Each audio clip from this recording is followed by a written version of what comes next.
Please, over to you. Thank you very much, everybody. मुश्किलात में घबराना नहीं चाहिए, सितारे हमेशा अंधेरों में ही चमकते हैं। आज जिस कहानी को मैं आपसे शेयर करना चाहता हूँ, ये दुनिया की पहली नाबीना, गूंगी और बहरी ग्रेजुएट लड़की की तरह ऐसी नौजवान लड़की की कहानी है जो 12 किताबों की मुसन्नफ़ा और दुनिया की मशहूर तरीन शख्सियत बनी। हेलन केलर की कहानी कुव्वत व समात व गवाही और देखने से महरूम एक बच्ची की कहानी है, जिसने अपनी माजूरी के बावजूद ना सिर्फ आला तालीम हासिल की, बल्कि अपनी हिम्मत और वलवले से दुनिया के हर इंसान के लिए मिसाल कायम की, जो किसी भी चीज को अपनी जिंदगी में रुकावट समझता है। 27 जून 1880 को अमरीकी रियासत अलबात के कस्बे में पैदा होने वाली हेलन केलर भी आम बच्चों की तरह नॉर्मल थी, लेकिन 19 माह की उम्र में एक खौफनाक बीमारी के बायस ना सिर्फ नाबीना बल्कि कुव्वत समात और कुव्वत गवाही से भी महरूम हो गई। जब हेलन तालीम हासिल करने की उम्र को पहुंची तो वालिदैन अपनी बच्ची के मुस्तकबिल के लिए बहुत परेशान थे। उनकी ख्वाहिश थी कि कोई मौजज़ा हो जाए और उनकी बच्ची की तालीम की कोई सूरत पैदा हो जाए। इसी असना में उन्हें एक मसीहा ग्राहम बेल की सूरत में मिलता है, जो इन्हें एक खसूसी स्कूल का पता देता है। वालदा बच्ची को लेकर प्रिंस स्कूल पहुंचती हैं, जो नाबीना अफराद के लिए मखसूस है, जहां स्कूल के डायरेक्टर इनकी मुलाकात एक बुलंद हौसला 30 साला उस्तानी एनी सलवान से कराती हैं, जो इसकी उस्ताद मुकर्रर होती हैं। ये उस्तानी हेलन की ज़िंदगी में इनकलाब की तरह दाखिल होती हैं और इसके घर में रहकर अपने मुनफरिद अंदाज से उसकी तालीम का बाकायदा आगाज़ करती हैं। यू हेलन केलर उसकी उस्तानी के दरमियान 49 साला रफाकत का आगाज़ होता है। एनी घर में रहकर हेलन की तालीम का हरूफ तहजी सिखाने से आगाज़ करती हैं। एनी इब्तदान हेलन के हाथ में गुड़िया पकड़ाती हैं और दूसरे हाथ पर उसके हरूफ लिख कर उसे नाम सिखाने की कोशिश करती हैं।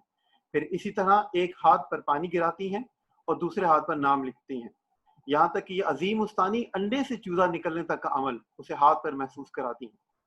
इसी तरह से मुश्किल तरीन तालीम का बाकायदा आगाज घर में ही शुरू होता है। 1 साल की अनथक मेहनत के बाद वो इस काबिल हो जाती हैं कि बाकायदा स्कूल जाकर आम नाबीना अफराद के साथ सीख सके। लिहाजा 1888 में वो बाकायदा स्कूल जाने लगती हैं, जहाँ इसकी मुलाकात बहुत से नाबीना बच्चों से होती है।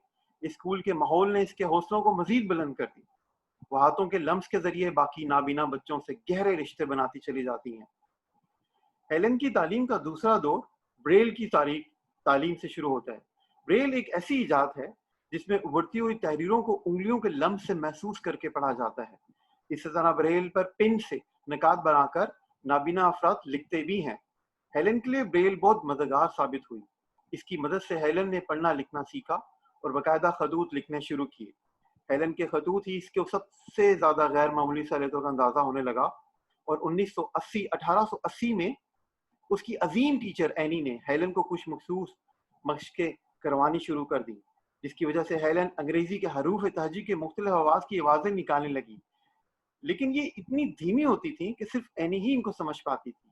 हेलन दूसरों से बातचीत के लिए लोगों के होठों पर अपनी उंगलियां रखकर बोलना सीखी। इसके चूने की हिस्स इसमें मददगार साबित हुई।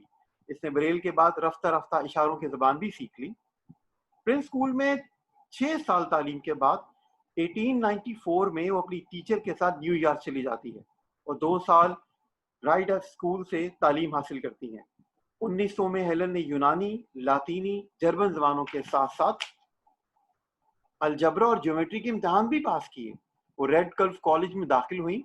कॉलेज की मसरूफ तरीन जिंदगी में इसने अपनी जिंदगी पर किताब the story of my life लिखी। 1904 में 24 साल की उम्र में वो रेड कल्फ यूनिवर्सिटी के ग्रेजुएशन मुकम्मल करती हैं। हेलेन अपनी अनथक मेहनत और अपनी टीचर की लाजवाल मोहब्बत के बलबूते पर बिलाखिर पूरी दुनिया में अच्छी स्पीकर और लिखारी की हैसियत से अपनी पहचान बना लेती हैं। हेलेन ने अपनी सारी कोशिशें अपने ही जैसे दूसरे अफराद के लिए वक्फ कर दी। वो ज़ाती तौर पर लोगों की रहनुमाई करती, इन्हें ज़िंदगी का मकसद समझाती। वो नाबीना अफराद के बेशुमार तंजीमों की बाकायदा रुकन थी। दुनिया भर से इन्हें खत मौसूल होते थे, जिनकी वो बाकायदे से जवाब देती। इनके खलूस और मोहब्बत की वजह से दोस्तों का हल्का बहुत वसी हो गया। वो फितरत को करीब से देखना पसंद करती, इसलिए शहर से ज़्यादा देहात को तरजीह देती। वो एक बाहिम्मत दलेर खातून थी, جنہوں نے اپنی تمام عمر مایوسی کو قریب نہیں آنے دیا. ہیلن نے اپنے عزم اور ہمت سے پوری دنیا کے لیے مثال قائم کی. آج بھی وہ دنیا بھر کے خصوصی افراد کے لیے رول ماڈل کی حیثیت رکھتی ہیں. ہیلن نے اپنی کامیابی کو خود تک محدود نہیں رکھا. انہوں نے 1924 میں American foundation for the blind میں شمولیت اختیار کی اور 40 سال تک اس تنظیم کے لیے چندہ بھی اکٹھا کرتی رہی. وہ اس کے علاوہ دنیا بھر میں موجود بے شمار تنظیموں کی اعزازی ممبر تھیں. قارئین کے لیے یہاں ہیلن کے انٹرویو سے ایک چھوٹا سا حصہ جو ہے وہ پیش خدمت ہے، جس میں سیکھنے والے ہر انسان کو بہت کچھ مل سکتا ہے. ہیلن کے جذبات اور خواہشات جو صرف 3 دن کے لیے قوت بصارت کے طلبگار ہیں پڑھ کر دل پسیج جائے گا. اس مختصر انٹرویو کو پڑھ کر دل خود بخود اللہ کا شکر ادا کرے گا اور اس ذات کی عظیم ہستیوں کا آپ کو صبح صحیح معنوں میں اندازہ ہوگا. میں نے اکثر سوچا کہ اگر انسان سے کچھ لمحوں کے لیے سماعت اور بصارت لے لی جائے تو اس کے لیے رحمت کا باعث بنے گی. اندھیرا اسے بصارت کی قدر کرنا سکھائے گا اور خاموشی آواز کی خوشیوں کا درس دے گی.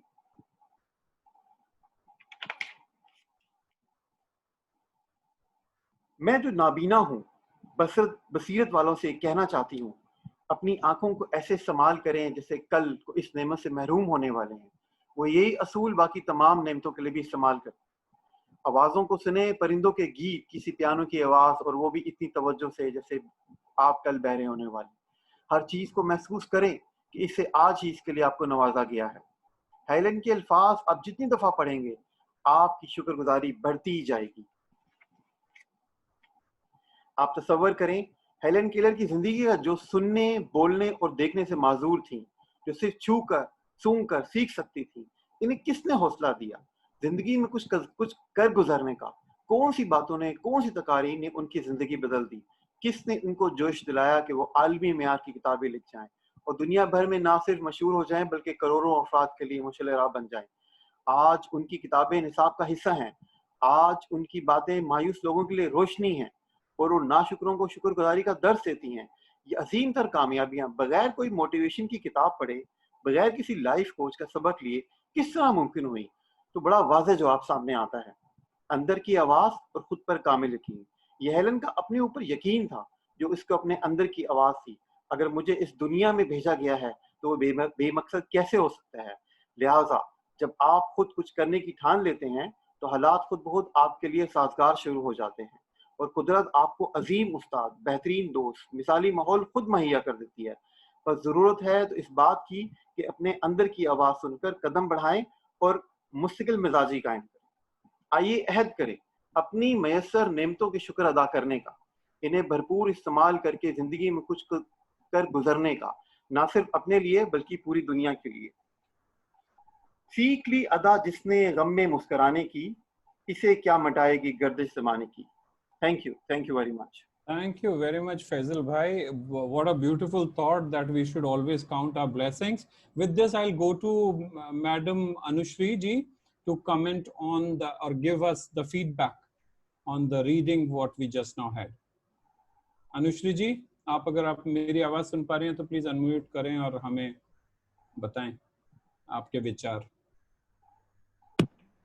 ہلو جی میم، ہم سن پا رہے ہیں آپ لوگ مجھے. اچھا Alok ji, thank you so much for giving me a chance. سارے اپستھت معزز مہمانوں، خواتینوں، حضرات کو میرا سلام. سر آج جو سنا ہے مطلب میں بتا نہیں سکتی، لفظوں میں بیان کرنا تو میرے لیے بہت ہی مشکل ہے. چاہے وہ ٹوبا ٹیک سنگھ سے شروع ہوا، چاہے وہ وہاں سے شروع ہوا شاعری، اور سر اب آپ کی فیضل صاحب آپ کی جو اردو ہے. ہیلن کیلر میں نے ابھی آدھا ہی لکھا ہے، لیکن ہیلن کیلر تو ہم سب کو حوصلہ افزائی کرتی ہے، ہم سب کی زندگی کو بڑھاتی ہے. لیکن آج آپ نے مجھے ایک حوصلہ ضرور دیا ہے کہ ہماری جو زبان ہے، اردو ہو چاہے وہ ہندی ہو، وہ ہمیں کہیں بھی نہیں رک سکتی ہے. اگر آپ، میں اور ہم سب اکٹھے ہو جائیں تو ہماری بھاشا جو ہے وہ بہت آگے جائے گی. اور اس کے لیے آپ کا بہت بہت دھنیہ واد، شکریہ. Thank you very much, ma'am. Ladies and gentlemen, yes sir. I just wanted to comment on that کہ وہ اتنا خوبصورت انہوں نے پڑھا تو مجھے بتائیں. ہیلن کا وہ یاد آ گیا تھا. The most beautiful things in the world can't be seen or even touched. They must be felt with the heart. So That's all. How beautiful. That is the crux of the entire reading, that yes, we have to feel, and if you feel things better, you can really make the changes, adequate changes. तो इसके साथ हम आपको लेके चल रहे हैं एक नई जर्नी पर, जो है प्रेमचंद मुंशी